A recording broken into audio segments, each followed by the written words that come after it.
आपको श्री गोपाल नारसन का नमस्कार। आज हम यहाँ आबू रोड के शांतिवन में हैं और आप देख रहे हैं ब्रह्मा कुमारी जी डायमंड हॉल, जहाँ पर एक साथ 28,000 लोग चेयर पर बैठ कर के, ये बिना पिलर का बना हुआ हॉल है और इस हॉल को देखने के लिए बहुत दूर दूर से यहाँ पर लोग आते हैं। और ये जो हॉल है ये एशिया में नंबर 1 हॉल है जो बिना पिलर के बना है।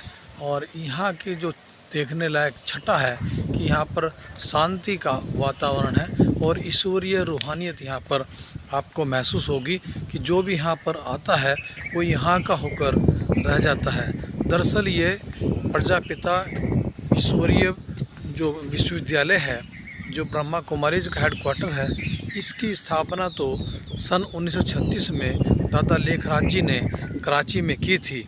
लेकिन उस टाइम इसका नाम था ओम मंडली, लेकिन अब ये प्रजापिता ब्रह्मा कुमारी ईश्वर विश्वविद्यालय के रूप में ख्याति लब्ध है। और इस संस्था की खास बात यह है कि यहाँ पर जो नारी शक्ति है वही लीड करती है। और वर्तमान में जो हमारी दादियाँ थी वो सब चली गई, जिनमें आखिरी अभी रतन मोहिनी दादी थी वो, लेकिन अब जो संस्था की जो बागडोर है वो मोहिनी दीदी के हाथों में है। और जो संस्था के जो सेक्रेटरी जनरल हैं वो ब्रजमोहन भाई जी हैं। तो अभी कल जो है यहाँ पर संत सम्मेलन चल रहा है और देश भर के साधु संत यहाँ पर आए हुए हैं और जो रमणीकता है वो यहाँ पर देखते ही बनती है। आप देख रहे हैं कि किस तरह से जो पूरी तरह शांत वातावरण है और आकाश में भी बादल छाए हुए हैं और मौसम बहुत ही मनोरम है। जानकी दादी का स्तंभ है, उनकी याद में बना है। और जो जानकी दादी है वो ब्रह्मा कुमारी की चीफ रही है और 104 वर्षों तक का उन्होंने जीवन जिया है।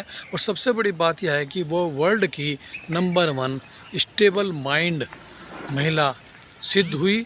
और उन्होंने योग के बल पर, वो कहा करती थी कि जब मैंने एक बार पूछा उनसे कि दादी आपकी लंबी उम्र का राज क्या है, तो दादी कहा करती थी कि मेरे और परमात्मा के बीच में कोई तीसरा नहीं है। यानी उनका डायरेक्ट संबंध परमात्मा से था, वो व्यर्थ का चिंतन नहीं करती थी और इसी कारण उनकी लंबी उम्र हुई और वो 104 वर्षों तक जीवित रही। अव्यक्त लोक जो आप देख रहे हैं ये गुलजार दादी की का स्मृति स्थल है और कहते हैं कि उनके तन में परमात्मा आते थे और वो वाकई रूहानियत के साथ जिस तरह से जब वो बाबा आते थे तो दादी जो है वो उनके जो आत्मा थी वो साइलेंट में चली जाती थी और उनकी एक रमणीकता थी, उनकी एक आध्यात्मिकता थी और उन्होंने जीवन पर्यंत परमात्मा के रथ के रूप में अपनी सेवाएं ब्रह्मा कुमारी संस्था को दी। आज भी उनकी याद में जो अव्यक्त लोक बना है यहाँ पर लोग आते हैं और उन्हें याद करते हैं। ये जो आप इधर देख रहे हैं ये दादी प्रकाश मणि की याद में बना हुआ स्तंभ है और ये बहुत ही रमणीक पार्क है। और यहाँ पर भी लोग सुबह के शाम देखिए कि किस तरह से लोग बैठे हैं और शांति का, सुख का, आनंद का अनुभव कर रहे हैं। तो हम कह सकते हैं कि दादियों की जो यादगार है वो एक प्रेरणादायक है और उनके अगर हम पद चिन्हों पर चलेंगे तो निश्चित रूप से इंसान से देवता बन सकते हैं।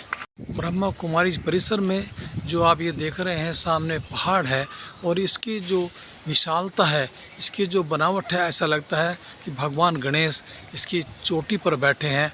और ये बाबा का ही करिश्मा है कि यहाँ पर इस सुखद अनुभूति के साथ लोग आते हैं और जहाँ चट्टान को भी नमन करते हैं वहीं यहाँ की रूहानियत को, यहाँ की जो वाइब्रेशंस हैं उसका आनंद लेते हैं। और लोग यहाँ पर आकर के अपने आप को एक स्वर्ग से की अनुभूति करते हैं कि वास्तव में हम जैसे स्वर्ग लोक में आ गए हों। वही ये शांतिवन की आभा हम सबको देखने को यहाँ पर मिल रही है।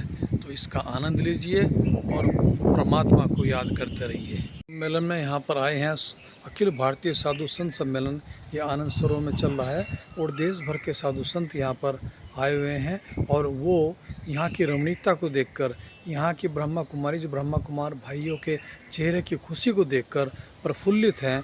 और उनका मानना है कि निश्चित रूप से ब्रह्मा कुमारी एकमात्र संस्था है जो दुनिया में चरित्र निर्माण का संदेश दे रही है।